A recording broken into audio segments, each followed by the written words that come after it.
One thing I don't know if you said was that your name is Edmund Frost. I know, I was gonna say that. Maybe you should just introduce yourself. My name is Edmund Frost, and this here is our seed farm.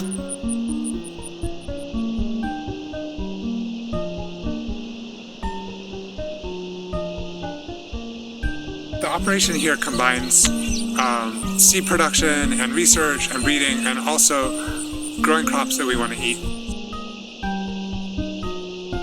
What's under the rematch, Edmund? So this is a pumpkin breeding project. We did a variety trial a few years ago.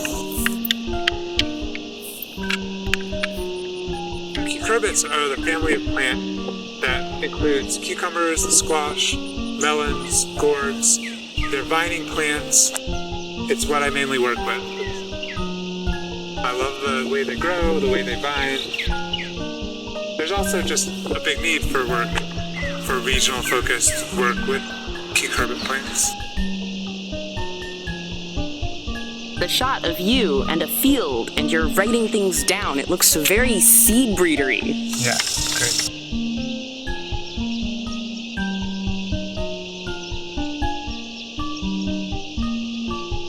The plants are spaced widely. They're about 7 feet apart in the row and about 12 feet between rows. And what we do is we'll keep each plant separate. We'll train it separately. We'll move the vines so that each plant stays separate. And then we're able to look at each plant and evaluate it for downy mildew resistant, productivity, keeping quality, fruit shape, and flavor, eating quality. There's a thing I've heard you say before, which was that you didn't actually really know how to do seed breeding at the beginning. And yeah, so it's definitely been a process of learning more.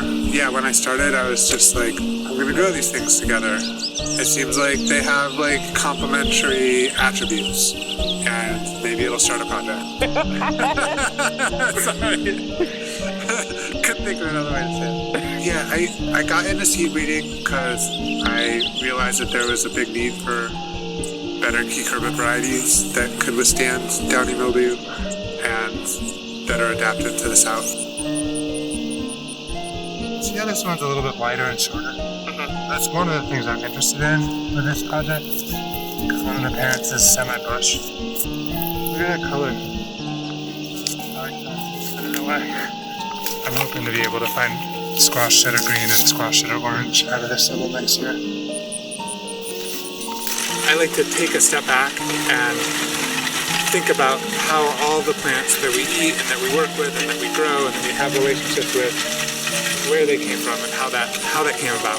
Mostly the plants that we eat and that we work with came out of the work of indigenous people and peasant farmers over thousands of years, working with plants and having relationships with plants, selecting what worked for them in their situation. And we have a situation in this country right now where most people don't have a connection with their food. The food is mostly coming from the corporate supply chain, where people don't have a connection to it, and they don't have really control of where it comes from or how it's grown.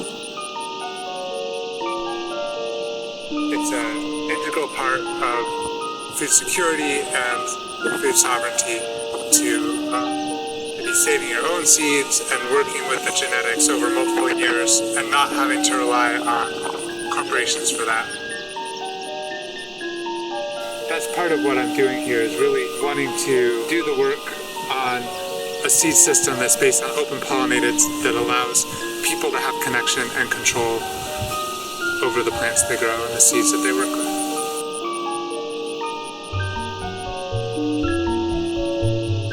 I really like working outside, really like working with plants. It often feels like I'm not working, and sometimes it feels like I'm working. I've known that for a long time, that working outside just really works better for me. My health and well-being is connected with my work. This is my 12th or 13th year growing here, so I've really made a connection with this land and this place. A beautiful place to be working. Just keep being called and drawn to continuing to work with and steward this land here. 2 yellow birds flitted past you as you said it was beautiful. Awesome.